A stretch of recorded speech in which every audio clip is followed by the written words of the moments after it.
ओम शांति। 11/12/21 की वाणी है। मीठे बच्चे, तुम अभी वंडरफुल रूहानी यात्री हो। तुम्हें इस यात्रा से 21 जन्मों के लिए निरोगी बनना है। प्रश्न: सतयुग में कौन सी चीज काम नहीं आती है जो भक्ति मार्ग में बाप के काम आती है? उत्तर: दिव्य दृष्टि की चाबी। सतयुग में इस चाबी की दरकार नहीं रहती। जब भक्ति मार्ग शुरू होता है तो भक्तों को खुश करने के लिए साक्षात्कार कराना पड़ता है। उस समय यह चाबी बाप के काम आती है। इसलिए बाप को दिव्य दृष्टिदाता कहा जाता है। बाप तुम बच्चों को विश्व की बादशाही देते हैं, दिव्य दृष्टि की चाबी नहीं। गीत मरना तेरी गली में। ओम शांति। मीठे मीठे रूहानी बच्चों ने गीत सुना। रूहानी बच्चों को अंग्रेजी में कहा जाता है स्पिरिचुअल चिल्ड्रन, स्पिरिचुअल फादर और स्पिरिचुअल चिल्ड्रन। अब यह तो रूहानी बच्चे जानते हैं कि हम आत्माओं को वहाँ शरीर तो है नहीं, इसलिए वहाँ कोई रूह रिहान हो नहीं सकती। रूह से रूह रिहान अर्थात वार्तालाप तब हो जब दोनों को शरीर हो। आत्माओं को यहाँ तो अपना अपना शरीर है, बाकी जो नॉलेजफुल रूहानी बाप है उनको अपना शरीर नहीं है, वह है ही निराकार।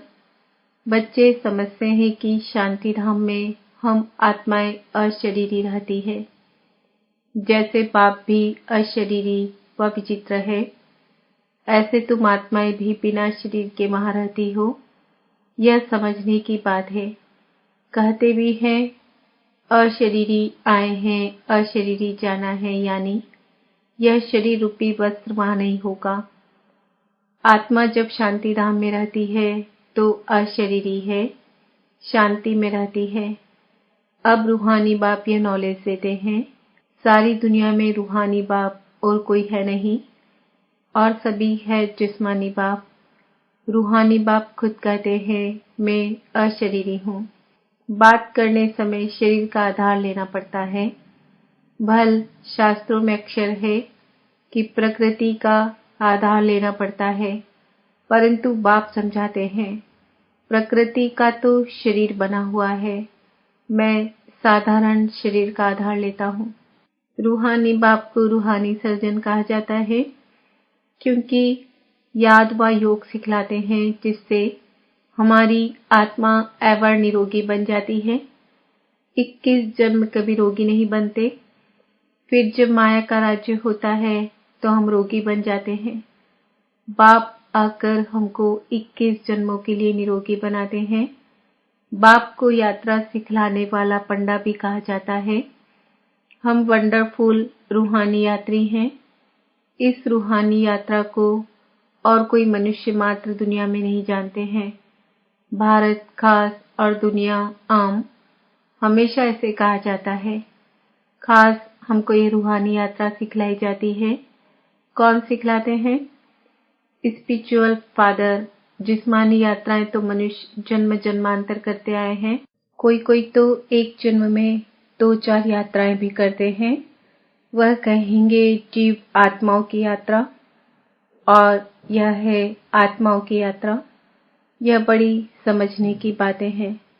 चलते फिरते बुद्धि में बाबा को याद रखना है तो अंतमति सुगति हो जाएगी। बाबा की याद में हम बाबा के पास चले जाएंगे।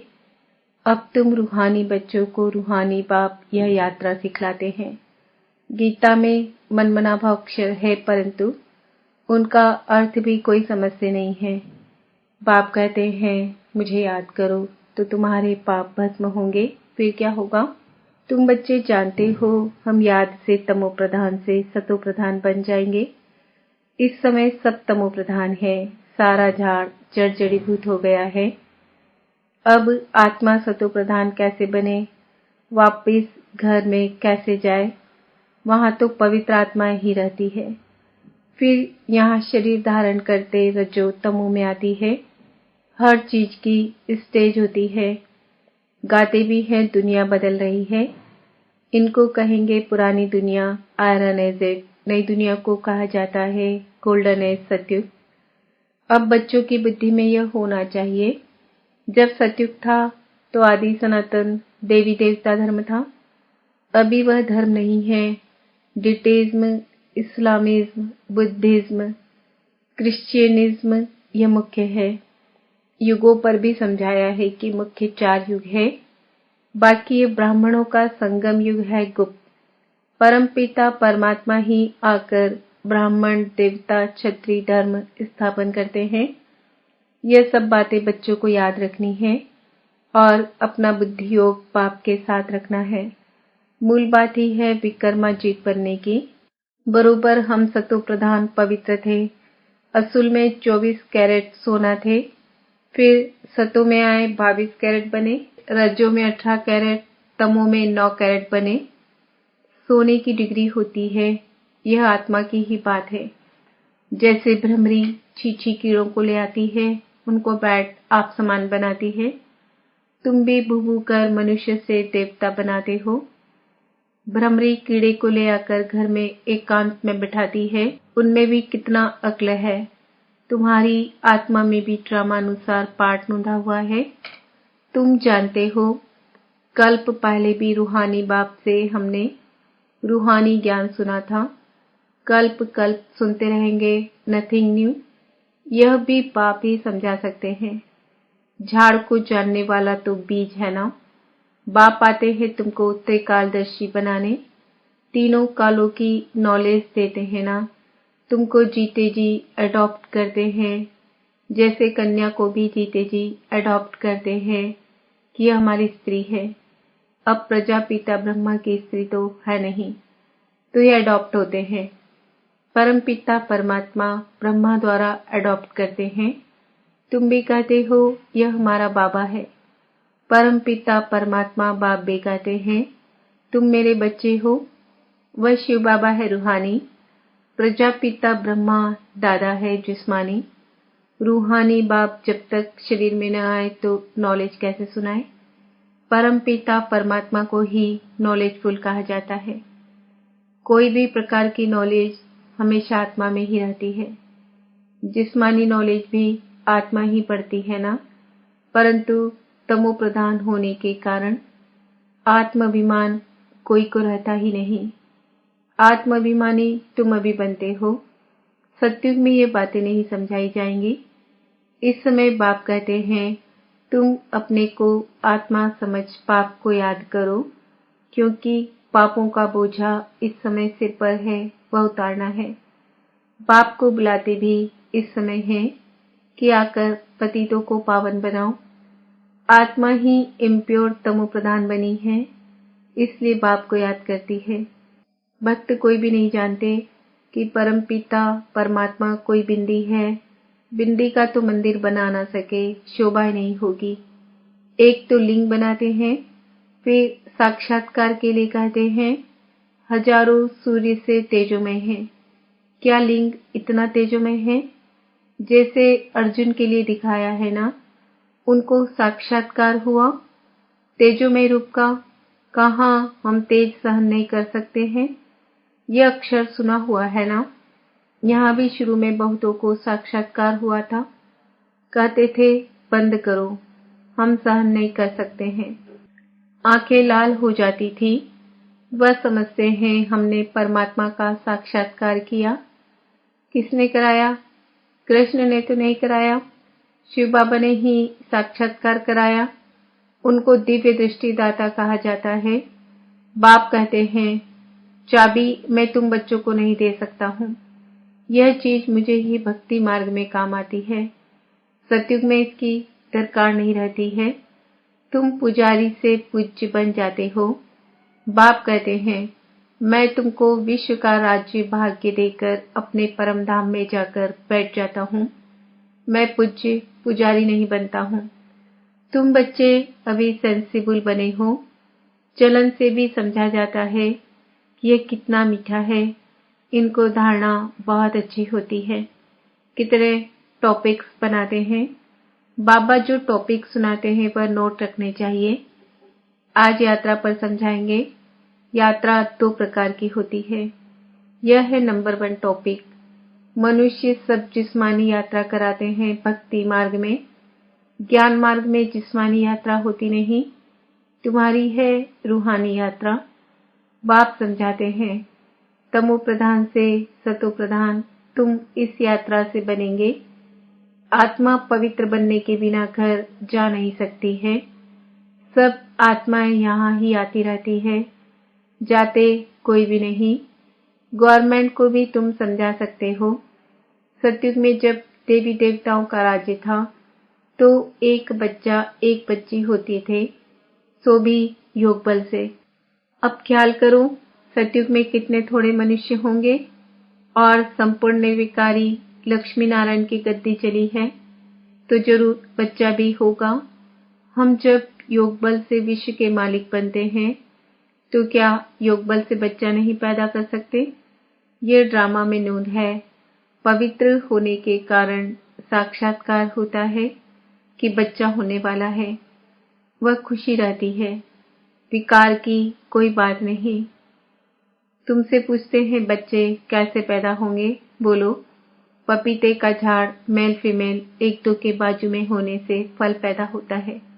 अगर दोनों एक दो के बाजू में नहीं होंगे तो फल नहीं होगा।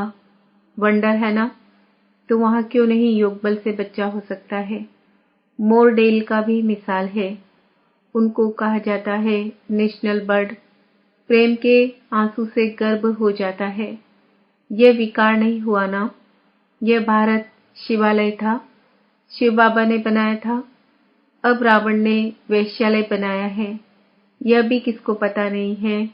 शिव जयंती तो मनाते हैं, रावण जयंती कहाँ है? रावण का तो किसको भी पता नहीं है। उनको बनाकर फिर दशहरे के दिन मार डालते हैं। तुम बच्चे जानते हो, रावण 5 विकारों को इन पटाखों आदि से नहीं जलाना है, योग बल से उन पर विजय पानी है, जो योग बाबा ही आकर सिखलाते हैं। कहते हैं योगी भव हौली भव। गीता में फिर अक्षर है मन मना भव। मुझे याद करो। इस यात्रा से ही तुम शांति धाम में चले जाएंगे, फिर अमरलोक में आ जाएंगे। मनुष्य यात्रा पर जाते हैं तो पवित्र रहते हैं। काशी में जाने वाले पवित्र रहते हैं, परंतु काशी में रहने वाले कोई पवित्र नहीं रहते। यहाँ रावण राज्य में है पतितों का व्यवहार पतितों से, वहाँ है ही पावन का व्यवहार पावन से। फिर भी नीचे तो उतरना ही है। बाबा ने समझाया है, आधा कल्प है दिन, आधा कल्प है रात। यह भी ब्राह्मणों की बात है। ब्राह्मण ही फिर देवता बनते हैं। नई दुनिया में लक्ष्मी नारायण कहाँ से आए? कोई लड़ाई तो नहीं की। महाभारत लड़ाई दिखाते हैं, फिर उनकी रिजल्ट तो कुछ भी दिखाते नहीं हैं। कहते हैं 5 पांडव थे। तुम कितने पांडव हो? तुम हो रूहानी पंडे। जानते हो अब सबको वापस जाना है। बाबा आते ही हैं सबको ले जाने। वह है सुप्रीम पंडा अथवा गाइड, लिबरेटर। माया से मुक्त कर साथ ले जाते हैं। साथ में ले जाने वाला गाइड तो जरूर चाहिए। यह बातें बुद्धि में अच्छी रीति याद रहनी चाहिए। वह शास्त्र तो छपे हुए होते हैं, कोई भी जाकर पढ़ सकते हैं। यह ज्ञान तो बाप ही देते हैं, फिर शास्त्र पढ़ने की बात ही नहीं। बाप से सुनकर धारणा करनी है। नंबर 1 है याद की यात्रा, उनसे ही पवित्र बनेंगे। हिस्ट्री ज्योग्राफी तो कोई भी समझा न सके। यात्रा में बहुत कच्चे हैं, याद में ही विघ्न पड़ेंगे। नॉलेज तो बहुत सहज है। बाप समझाते हैं यह ड्रामा का चक्र है। उनके 4 भाग है इक्वल। लाखों वर्ष आयु होती तो मनुष्य कितने बढ़ जाते। गवर्नमेंट भी कितना कहेगी कि बर्थ ना हो। यह तो बाप का काम है। वह सब तो जिस्मानी युक्तियां निकालते रहते हैं। बाबा की है यह रूहानी युक्ति। बाप कहते हैं मैं आता ही हूँ अनेक धर्मों का विनाश कर, एक धर्म की स्थापना करने। एक मत सत्युग में ही होगा, यहाँ थोड़ी हो सकता है। अपने को भाई भाई कोई समझते ही नहीं। सब आत्माओं का बाप मैं परमात्मा हूँ। मुझे ही भगवान कहा जाता है। कोई मनुष्य को भगवान नहीं कर सकते। रूहानी यात्रा और जिस्मानी यात्रा की टॉपिक बहुत अच्छी है। जिस्मानी यात्रा मृत्युलोक में होती है। यह है मृत्युलोक, वह है अमरलोक। तुम बच्चे कल्प कल्प बाप के साथ मददगार बनते हो, इसलिए तुम हो रूहानी स्वीट चिल्ड्रन। अच्छा, मीठे मीठे सिकिलदे बच्चों प्रति माता पिता बाप दादा का याद प्यार और गुड मॉर्निंग। रूहानी बाप के रूहानी बच्चों को नमस्ते। हम रूहानी बच्चों की रूहानी बाप दादा को याद प्यार गुड मॉर्निंग नमस्ते ओम शांति। धारणा के लिए मुख्य सार, खुद सेंसिबल बनकर दूसरों को भी बनाना है। अपनी चलन बहुत रॉयल और मीठी रखनी है। रूहानी यात्रा पर तत्पर रहना है। अपने पास अच्छी टॉपिक्स नोट रखनी है। एक एक टॉपिक पर विचार सागर मंथन करना है। वरदान, अंतर स्वरूप में स्थित रह अपने व बाप के गुप्त रूप को प्रत्यक्ष करने वाले सच्चे स्नेही भव। जो बच्चे सदा अंतर की स्थिति में अथवा अंतर स्वरूप में स्थित रह अंतर्मुखी रहते हैं, वे कभी किसी बात में लिप्त नहीं हो सकते। पुरानी दुनिया, संबंध, संपत्ति, पदार्थ जो अल्पकाल और दिखावा मात्र है, उनसे धोखा नहीं खा सकते। अंतर स्वरूप की स्थिति में रहने से स्वयं का शक्ति स्वरूप जो गुप्त है वह प्रत्यक्ष हो जाता है और इसी स्वरूप से बाप की प्रत्यक्षता होती है। तो ऐसा श्रेष्ठ कर्तव्य करने वाले ही सच्चे स्नेही हैं। स्लोगन, निश्चय और जन्म सिद्ध अधिकार की शान में रहो तो परेशान नहीं होंगे। आज का स्वमान है, मैं आत्मा सच्ची स्नेही हूँ। ओम शांति।